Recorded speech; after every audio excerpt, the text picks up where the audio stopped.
Arkansas, guys, Arkansas has firmly put themselves back into NCAA tournament contention. The win over Michigan that they have early this season is something that is still kind of holding up their resume, but they have now won 4 of their last 6, 3 of their last 4, and their one loss was a 4-point loss at home to a juggernaut in Alabama. You get Texas A&M on the road and Auburn on the road the next 2 games. Then you get Missouri at home. I think we're going to find out everything we need to find out about this team. You win one of these next 2, Fanta, and we can officially call Arkansas back. But yes, I don't know about it. You gotta find a way to win one of the next 2. It's going to be tough. It's going to be tough. Now, A&M is a very good team. We have not talked about Texas A&M on this podcast. They're so tough. Oh. So they're ranked 8th in the country. It's going to be a very hard game for Arkansas because to me, Terrence, Arkansas, like when they went to Kentucky and won, offensively oriented game. A&M could be a bad matchup for Arkansas because of how they guard and muck it up and just they play football, man. They do, man. They're freaking tough. Buzz is bring your helmet. Buzz is doing a tremendous job down there. And it fits A&M. It fits Texas, the state of Texas with how you're supposed to play. You know, they are what Baylor was supposed to be this year, honestly. Mm-hmm. And so this is going to be tough for Arkansas. If they win one of the next 2, 100%. 100%, you're back. You are on the right side of the bubble even because one of those wins would be massive. But the Aggies are scary. Alan's right in our listener group.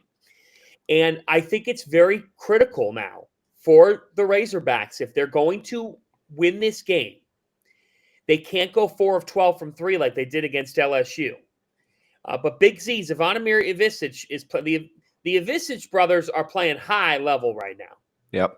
Big Z has figured something out. And I think the biggest thing for Arkansas is Nelly Davis. Like John L. Davis was a shell of himself, but it's true. Boogie Flan's injury was actually a blessing in disguise for their season. And it's nothing against Boogie. I think he's a talented player. It's just Boogie. You got too much. There's too many cooks in the kitchen in that backcourt. It's allowed them to define roles. It's allowed Davis to figure out what he needs to do to win. DJ Wagner had 7 assists the other night. I do think that's one thing, Rob. Like we talked all last year about DJ Wagner and whether he was going to make a leap or whatnot. He's made a leap. He's made a leap. He's playing good basketball. They've got it. You have to match A&M's intensity out of the gates. If you fall behind by 10, you're losing the game. The game is over. A&M's tough, dude. Yeah, you better box out because those dudes' offensive rebound, like they're insane. Like they're just like missiles heading into the offensive glass. I'll tell you how tough A&M is. And this is just, I've never seen this at a shoot around. They played good on good, full scrimmage at shoot around. The referees, officiating. Have you ever seen that? Never. Once. I've never seen this. They're about to play South Carolina conference game that they need to win.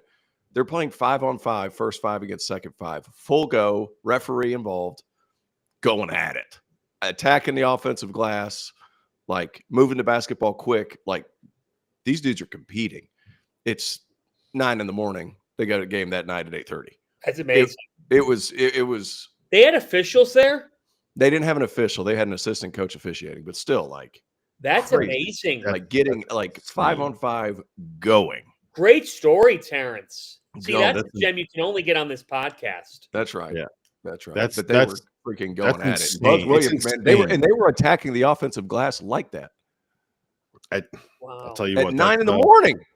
If you want to know why Buzz can wear out his welcome in a place with some of the players and some of the pieces on the roster, it's things like that will he'll have you going, and then after a couple of years, it's like, all right, well, I don't want to have a full-on 5-on-5 scrimmage 6 hours before I have to go play an actual basketball game. All right, man, he's not winning. He's winning at Virginia Tech and A&M.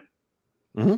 Oh, no, he's a great coach. He is a great coach, and there's a while that stuff kind of has a shelf life, I guess. I'm not sure I agree with that, man. If you want to do winning shit, sometimes you got to do hard shit. Oh, I agree. Winning doesn't just come. I agree, but that can wear on players. I hear you. All right. Last thing I want to get to, Kansas State. Yes, that's well, first of all, it's backwards on the screen. So he wrote IU. It's not UI. It's IU. He's talking about Indiana. There's buzz to buzz. There is a little bit of buzz for Buzz to go to Indiana, I guess is the way to say it.